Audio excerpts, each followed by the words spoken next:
Hello everyone out there. Good afternoon. Muskan. Hi Muskan, how are you? Hello. I hope you're doing good. Welcome to the class, Muskan. The rest of you, please join in quickly so that we can start the proceedings. I am Pradip Sengupta from BYJU'S Exam Prep, India's premier online test prep platform, and we are really proud to launch and bring to you IPMAT 2022 series.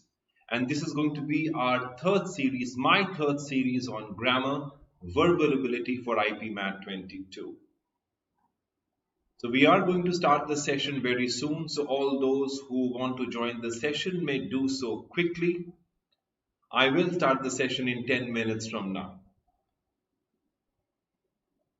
All good, Muskan. I'm doing fine, absolutely fine. I hope you are preparing well, you're studying hard, and I hope that you crack the IPMAT exam with flying colors. So, we are going to be talking about the verbal ability, and we'll continue to talk about English. And as you can see, today's session is going to be on English grammar, and this will be the third part in the series that we are going to bring to you. All right.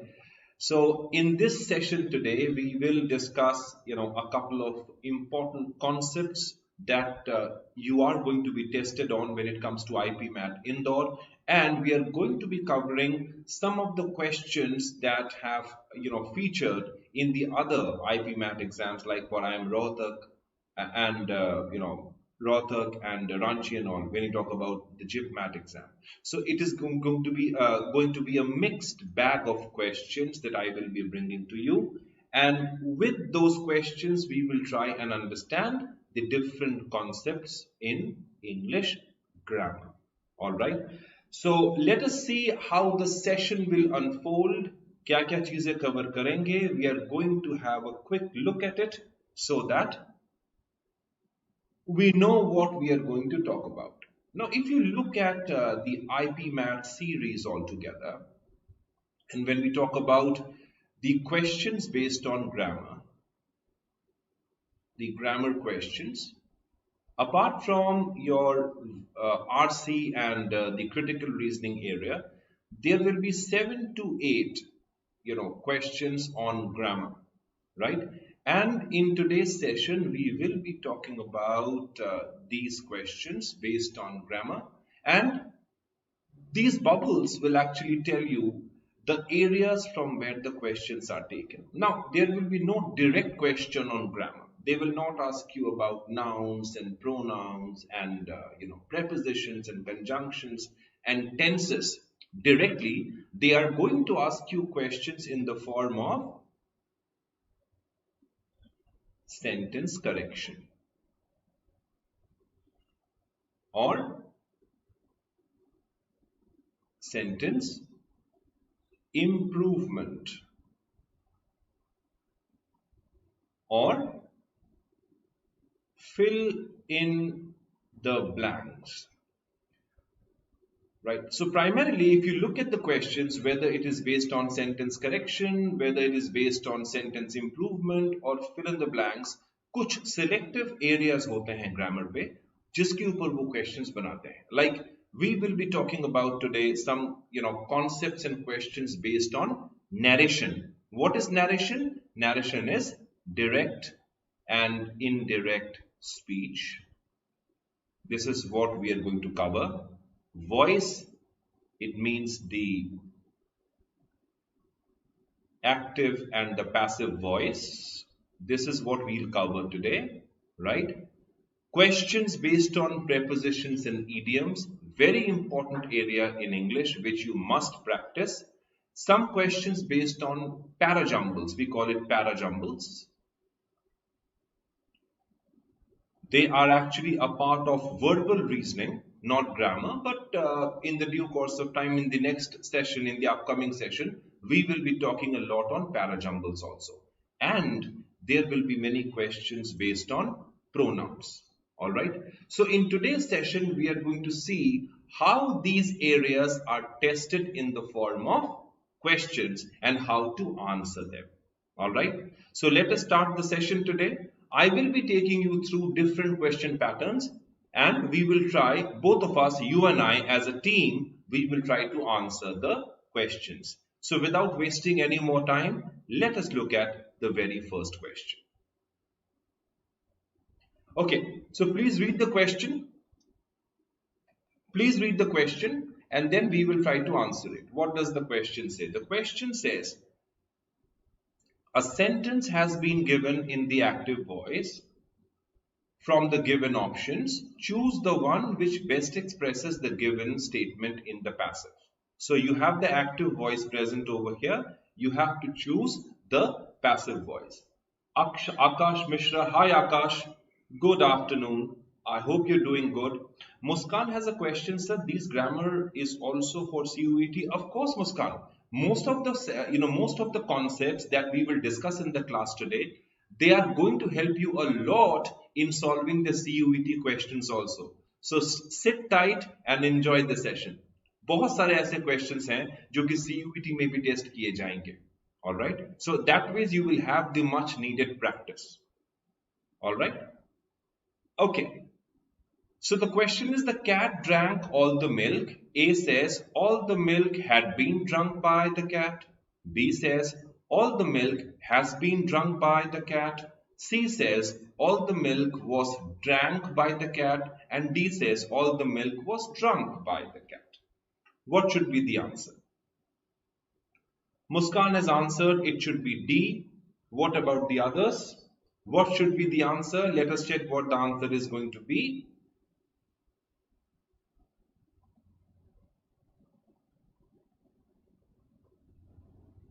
What about the others? Okay. So let us see what the answer is. The answer is D. All the milk was drunk by the cat. Now, what is the concept? What is the concept behind it? Now, if you look at the verb, it is drank, means past tense. Okay, so let us revise the concept once. When you make a passive voice, how do you make a passive voice? Right? A passive, you get the passive when you use the be form of the verb with the third form of the verb. Be plus third form gives you the passive. Now, what is be form? Now, if I talk about the be form, what is the be form? It's is, am, are, was, were, will or will be, shall or shall be, then being, been. These are the forms of be. So when these verb forms combine with the third form of the verb, you get the passive. Now, drank is the second form of the verb. Now, if you look at all the three forms of the verb, it is drink, drank, and drunk. So in order to make passive, you need drunk with be form, and the best option comes in D. All the milk was drunk by the cat. Why was? Because this is the be form. And why drunk? Because this is the V3 form. So B plus V3 gives you the passive. That is why D should be the answer. So that was question number 1 for us, and we have solved the question and we learned how to change a sentence into passive from active voice. That was question number 1 for us. Let us look at the next question very quickly. The session is going to be very interesting, so please call your friends, all those who are very serious about the IPMAT and the other BBA entrance exam, and all those students who find grammar a bit tricky. This session is for them. Okay, so this is question number 2. The first question was on passive voice and the second question is on narration. You have to find out the indirect form of the direct speech. Let us see if you can answer the question.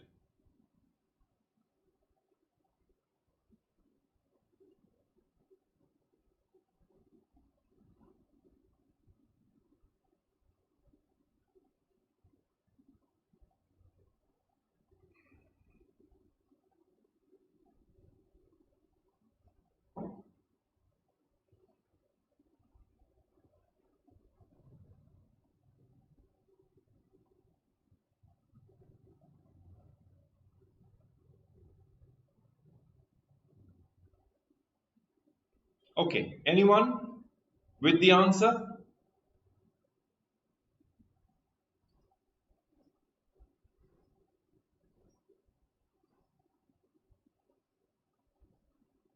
He said, I must go at once. A says, what is the indirect speech? A says, he asked to go at once. B says, he said that he had gone at once. Ankit says it has to be 3. Thank you. Sorry, Akash says it has to be C. Let us see, Akash, if this one is right or not.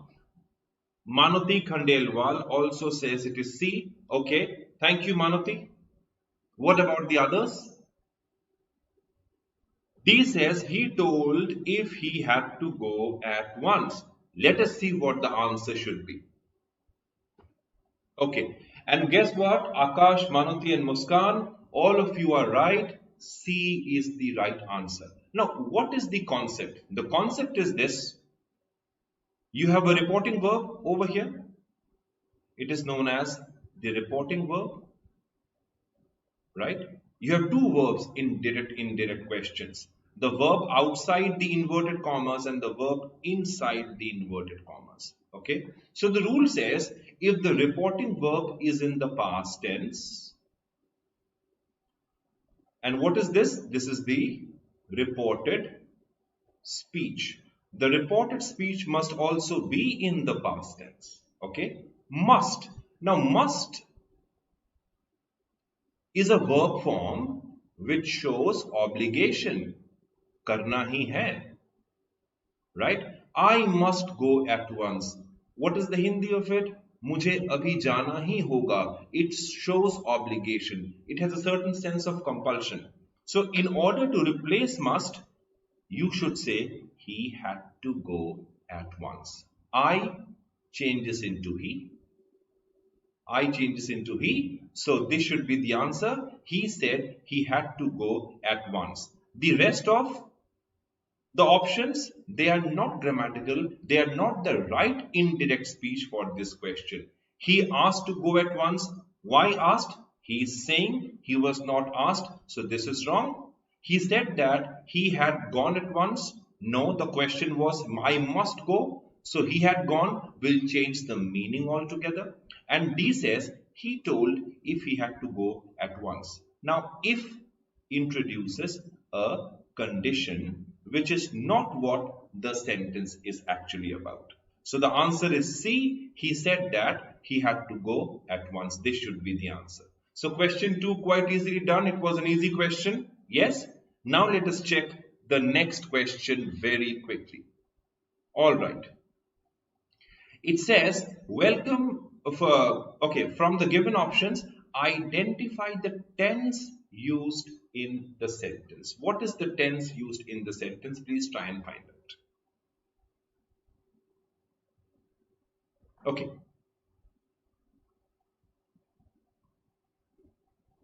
What is the tense used in the sentence? Welcome to the ceremony.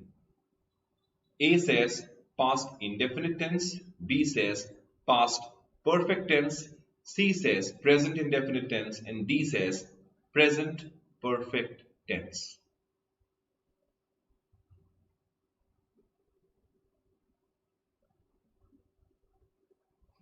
Muskan has answered this question. She says it should be C, present indefinite tense. All right. Akash also says C. Wonderful. Manuti has also marked C. Okay. All right. So welcome to the ceremony. Let us see what the answer is going to be. Shreya Singh says D. Thank you, Shreya. Shreya says D. All right. The answer is C, beta. Present indefinite tense. All right. Now look at the verb. Welcome. Okay. Welcome. Welcome is what? It's a verb. And this is the first form of the verb. How many forms of verbs are there? If I talk about the forms of verbs, how many forms are there? You have the present indefinite, you have the simple past, and also you have the past participle. Okay? So in short, the first form of the verb, present indefinite, is known as the first form of the verb, simple past is known as the second form of the verb, and past participle is known as the third form of the verb. Okay? And how many kinds of tenses are there? We have the present tense, the past tense, and the future tense, divided into 4 subdivisions: simple, continuous, perfect, and perfect continuous, isn't it? So there are 3 into 4, 12 different categories of tenses. This is present indefinite. All right, this is present indefinite, so C should have been the answer. Okay, that was question number 3 for you. Let us look at the next question very quickly. Okay, now this is a different set of question. Now read the question very carefully. It says, in this question, 6 words are given which are denoted by 1, 2, 3, 4, 5, and 6. By using all the 6 words, each only once, you have to use them only once, you have to frame a meaningful and grammatically correct sentence. The correct order of the words is your answer, to be chosen by you from the given options. Okay, so these are the options. You just have to choose. Make a meaningful sentence using these words and then see which option do you think should be the right one. Let's do it.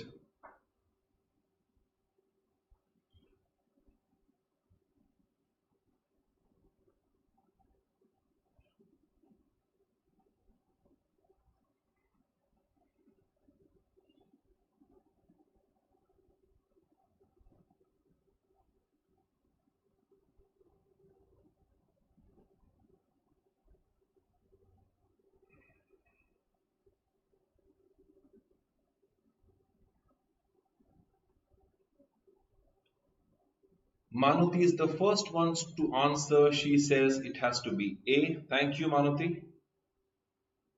And I must say you are quick to respond, very quick to respond. Thank you. The others, please. What do you think should be the answer?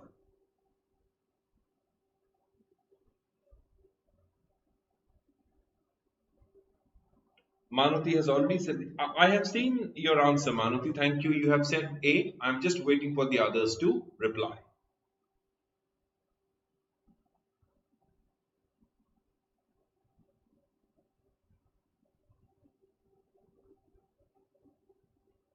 It wanted not you is what? It wanted not you is what? So the right option should be A. This should be the right option. Akash, you are absolutely right.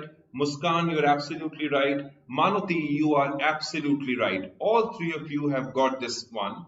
It is A, and this is what the right sequence should be. Is it not what you wanted? Is it not what you wanted? This is the right option, right? You were supposed to make an interrogative sentence. Interrogative sentence.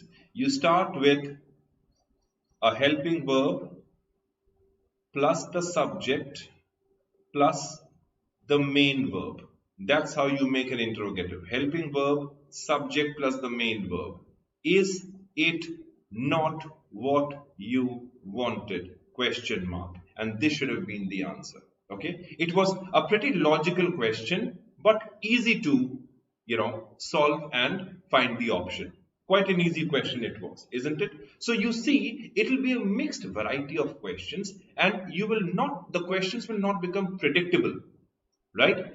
Each question will be different. Each question will have a different fabric and taste. All you have to do is to practice this mixed bag of questions. So this question tested whether or not we can make the interrogative or not, right? Do we know the correct way to frame an interrogative sentence or not? That was question number 4 for you. Let us look at one more question. Quite easily done. The journey has been great so far. Okay, and you people have been splendidly answering all the questions. Let's look at one more question. Okay. Certain parts of the following sentences are underlined. Now we come to the underlined part of the sentences. Okay. One of the part has an error. Identify the part from the given options. You have to find out which part of the question has an error. Read the question carefully and then we will try to figure out the right option. Kirti says, hello sir. Hi Kirti, how are you? I hope you're doing good. Welcome to the class.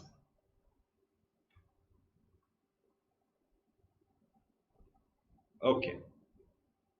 Read the question carefully, guys.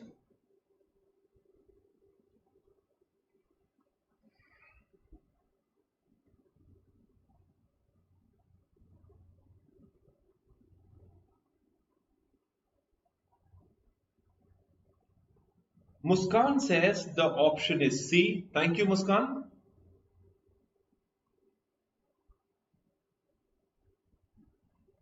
But if you look at the question, Muskan, so foolish is not underlined. So probably that part is okay.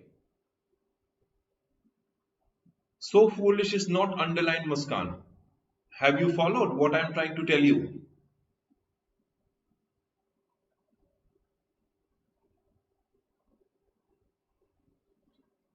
Okay.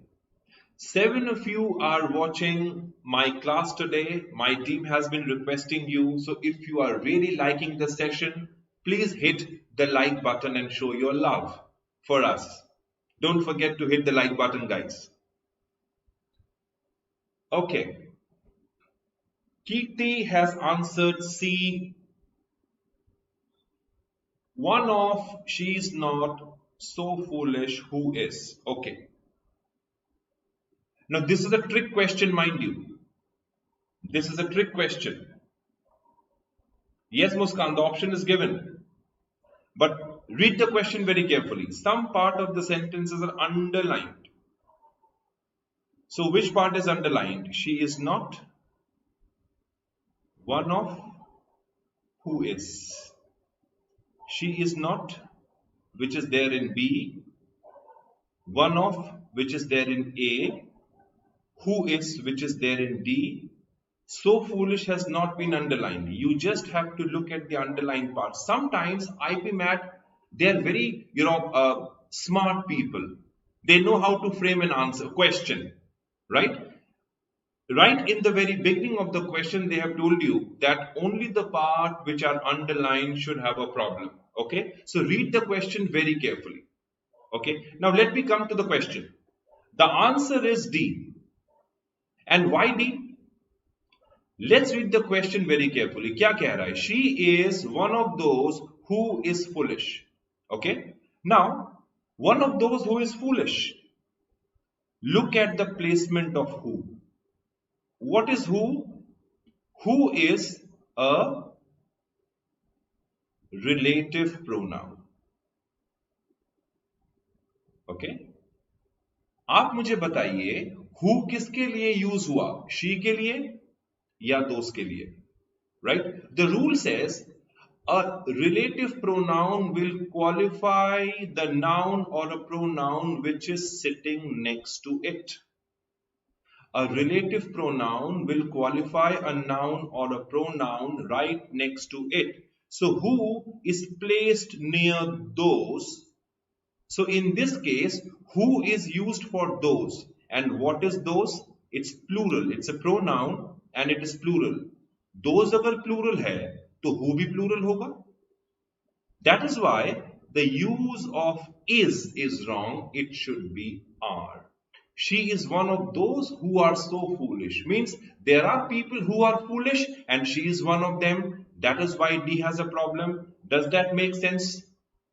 Okay. Does that make sense? These are tricky questions. Let me give you one more example. He was one of the passengers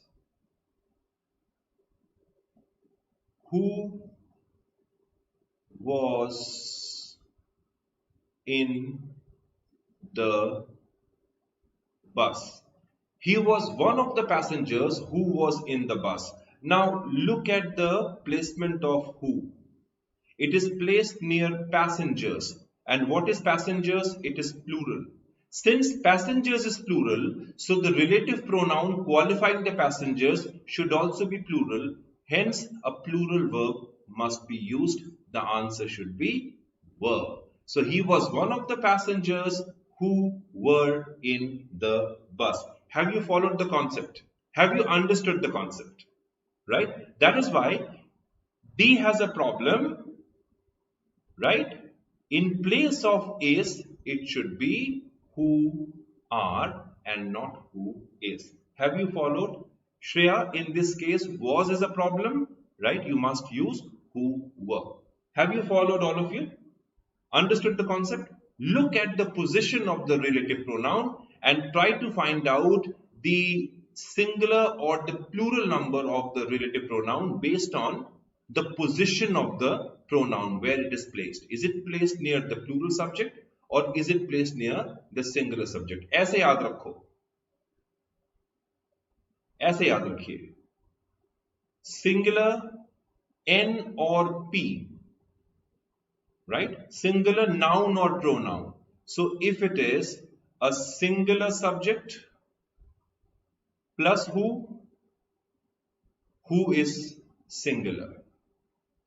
If it is a plural subject plus who is plural.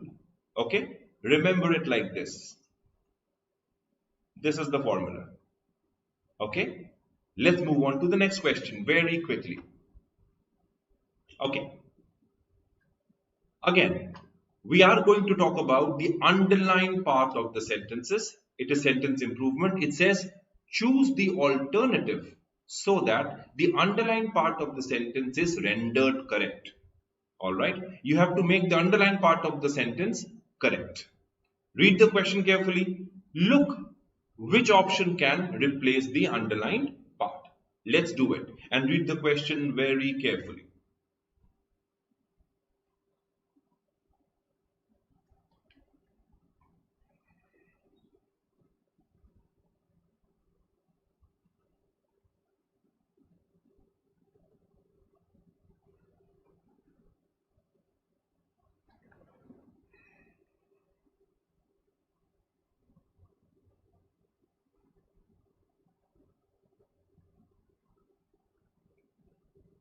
As you can see the notification from our team, we have a comprehensive Telegram group, guys. Please follow the Telegram group. You can, click on the description, on the link given in the description and join our Telegram group immediately. All right. Shreya has answered, sir, it should be B. Okay.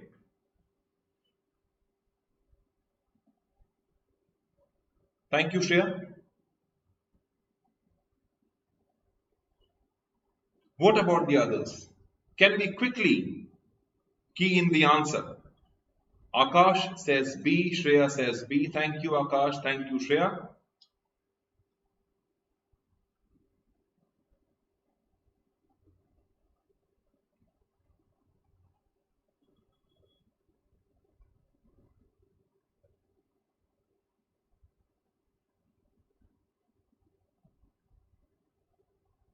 Muskan Banu has also marked B. Thank you, Muskan.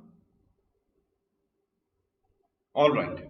So what is the question? The question is, the animal activist has raised awareness not only on the plight of the abandoned dogs. Plight means the bad condition,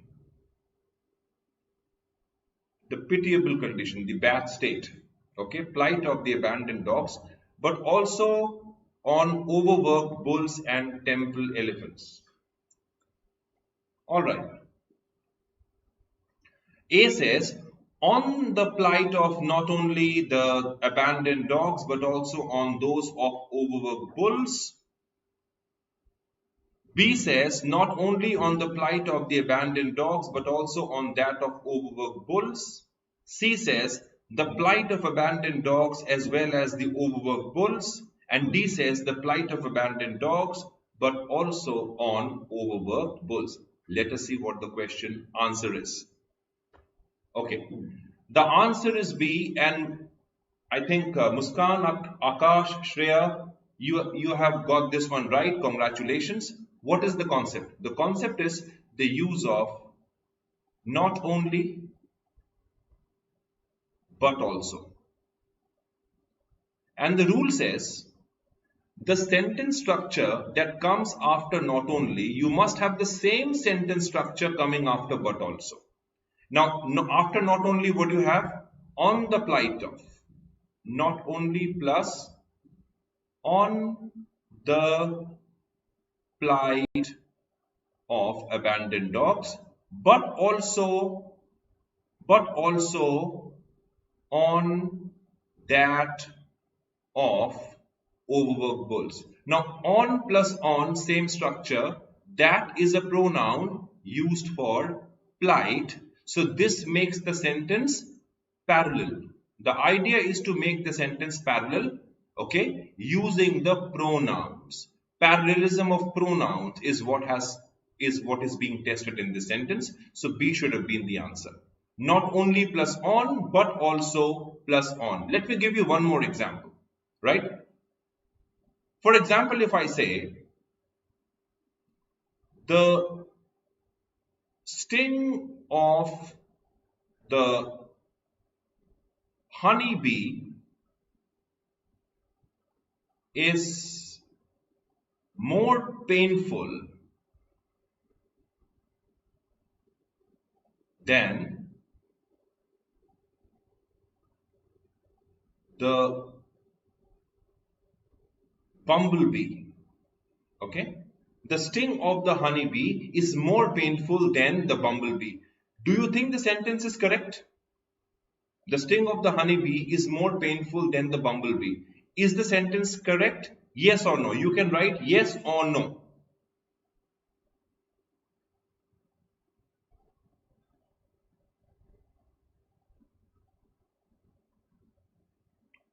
Just write yes or no. Yes, sir, correct. No, sir, incorrect. Shreya says no, it is not correct. All right. What about the others?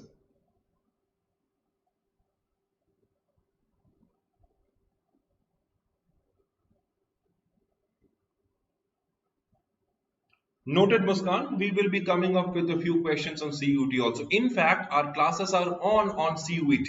We have been taking regular sessions on CUET. So please be a part of the program and you will definitely learn many more things. Akash also says no, it is not correct. Absolutely, it is not correct. What are we comparing? हमने क्या किया? Honey bee के sting को बम्बल B से compare किया, ना कि बम्बल B के स्टिंग से. So it is the sting that should have been compared. In this question, we are incorrectly comparing the sting of the honeybee with the bumblebee and not with the sting of the bumblebee. So how to correct it?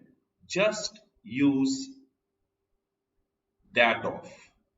The sting of the honeybee is more painful than that of the bumblebee. So for that, it refers to sting. That makes the sentence parallel. So this was a question based on parallel structures on pronouns. And you people have correctly answered the question. Moving on to the next one. All right. So this question is based on idioms. This question is based on idioms. Complete the following sentences by choosing the appropriate word and phrase from the options given below.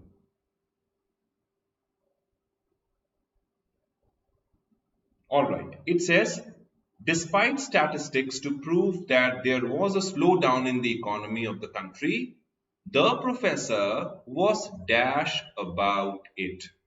In affirmation, in denial, in protest, in shock.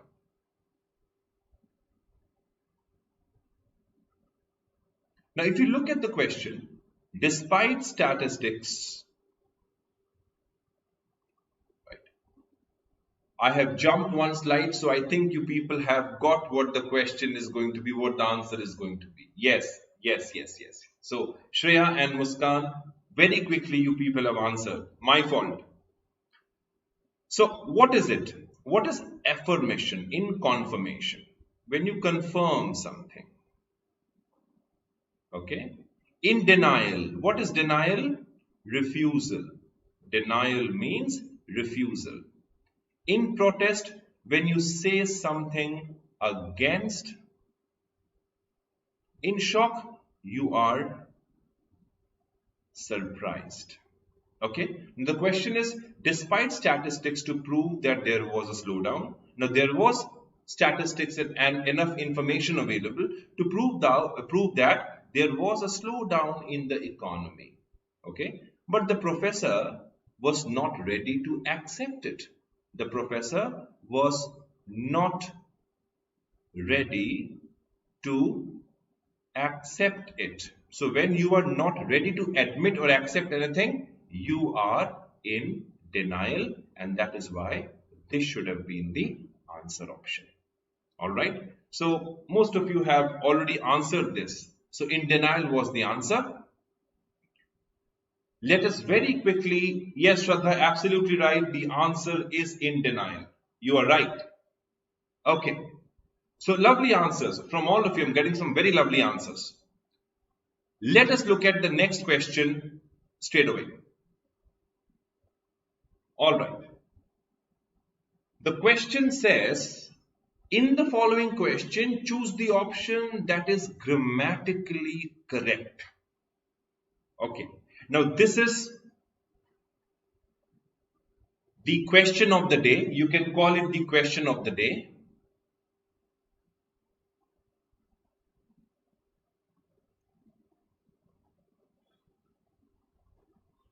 Okay. And this is going to be an interesting one. In the following question, choose the option that is grammatically correct. A says, it is high time that you started looking for a job. B says, it is high time that you started look for a job. It says, B says, it is high time that you start look for a job. C says, it is high time that you start looking for a job. And D says, it's high time that you started looking for a job. Shreya was very quick to answer. She says it should be C. Right, Shreya, thank you. What about the others? It's a fun question.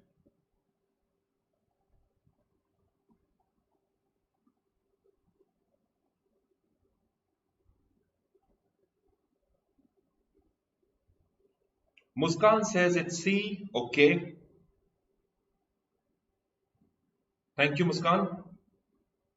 And please read the question very carefully before you drive home your options.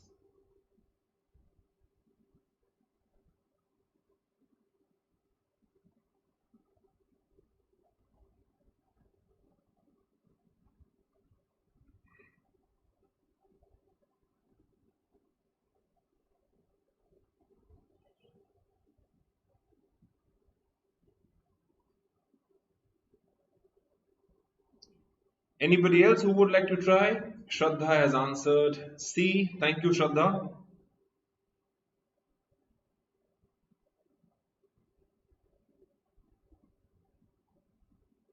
Okay. Now let me show you what the answer actually should be. Okay. The answer is D. It's high time you started looking for a job. Okay. That's why I said it is a trick question. That's why I said it's a trick question. It's high time you started looking for a job should be the answer. Now please understand why it should be the answer. There is a concept in verbs. Okay? We call it the subjunctives. All right? We call it the subjunctives.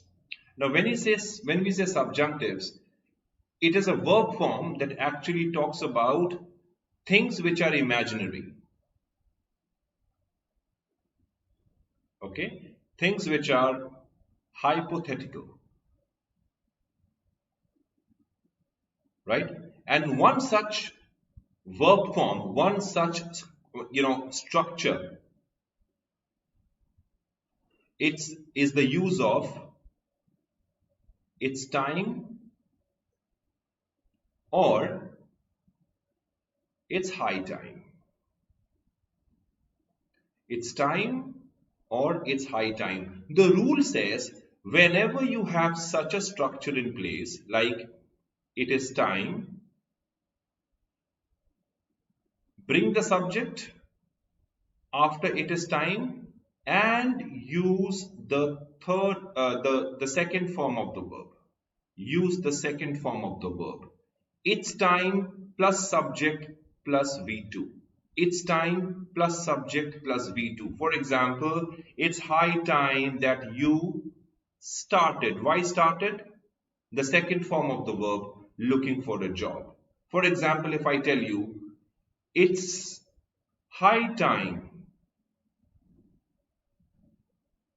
you begin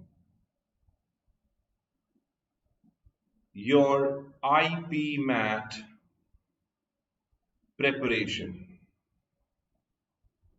Suppose I say, it's high time you begin your IPMAT preparation. Now the sentence is wrong. Why? I have used it's high time. This is the trick.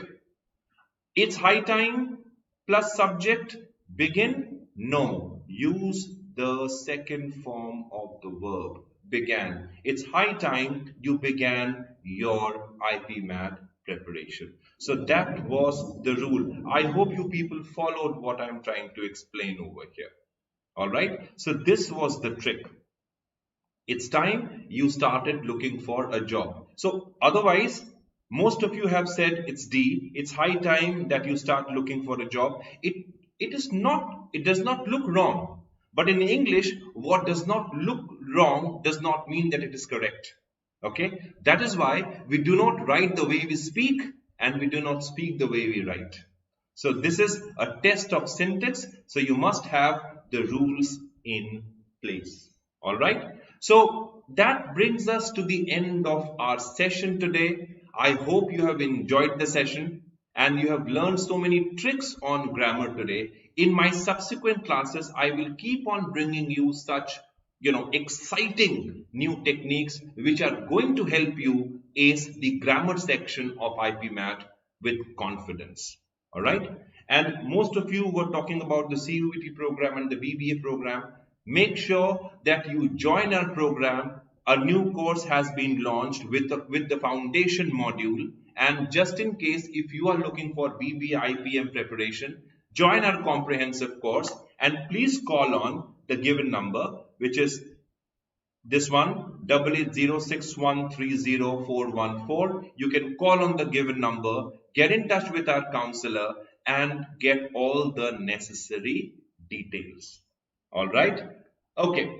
And please don't forget to download the BYJU'S Exam Prep, and you will keep on interacting with me on YT platform. You will keep on interacting with all our eminent faculty members who are going to bring to you the best of the best content for BBA and IPMAT entrance exams 2022.